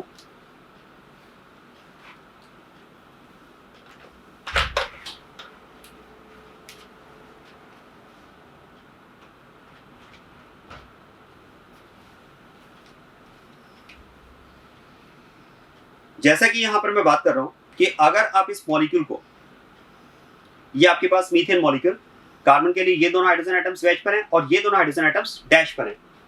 एक वेज और एक डैश वाले हाइड्रोजन को मैं कट करना चाह रहा हूं, तो आप देखो इन दोनों हाइड्रोजन को अगर आप ज्वाइन करेंगे तो कार्बन के साथ एक ट्रायंगल बनेगा और इस ट्रायंगल के प्लेन के अलोंग अगर आप इस मॉलिक्यूल को कट करेंगे तो remaining 2 hydrogens will be mirror image of each other. मतलब यहां पर ये हुआ कि कंसेप्ट आपके माइंड में ये एकदम क्लियर होना चाहिए कि जब आप मॉलिक्यूल के sp3 एटम को कट करेंगे तो out of 4 units attached with this sp3 atom you can cut maximum 2 atoms and the 2 atoms can be of your choice. आप कोई भी 2 हाइड्रोजन्स को कट कर सकते हैं। और इस तरह से आप देखो, अगर मैं इस मॉलिक्यूल में number of plane of symmetry की बात करूं, ध्यान देना, अगर मैं इस मॉलिक्यूल में number of plane of symmetry की बात करूं तो we can have 6 plane of symmetry in this molecule. कैसे? आप देखो, पहले मैं इस ग्रीन का इस ब्लैक के साथ टारगेट बनाता हूं, पहले यहां पर मैं इस ग्रीन का इस रेड के साथ टारगेट बनाऊंगा और इनको ज्वाइन करते हुए इन दो हाइड्रोजन्स को कार्बन के साथ कट करते हुए एक प्लेन ऑफ सिमेट्री की बात करूंगा। फिर इस ग्रीन का ब्लू के साथ टारगेट बनाए, सेकंड। फिर इस ग्रीन का आप ब्लैक के साथ टारगेट बनाए, थर्ड प्लेन ऑफ सिमेट्री। फिर आप रेड एंड ब्लैक का कॉम्बिनेशन बना करके कट करें, फोर्थ। रेड एंड ब्लू का कॉम्बिनेशन बनाए, फिफ्थ। और ब्लैक और ब्लू का कॉम्बिनेशन बनाए, सिक्स। इस तरह से 1 2 3 4 5 एंड 6 इस मॉलिक्यूल में आप 6 प्लेन ऑफ सिमेट्री की बात कर सकते हैं। देखो, ऐसा क्वेश्चन यूजुअली नहीं पूछा जाता है कि number of plane of symmetry क्या होंगी। ये केवल मैं प्रैक्टिस के लिए आपको बता रहा हूं कि आपको क्वेश्चन में ये देखना होगा कि प्लेन ऑफ सिमेट्री प्रेजेंट है या नहीं है। तो आप कह सकते हैं yes this molecule is having plane of symmetry along which plane? Along the plane which is cutting carbon and Ni2 hydrogen atoms.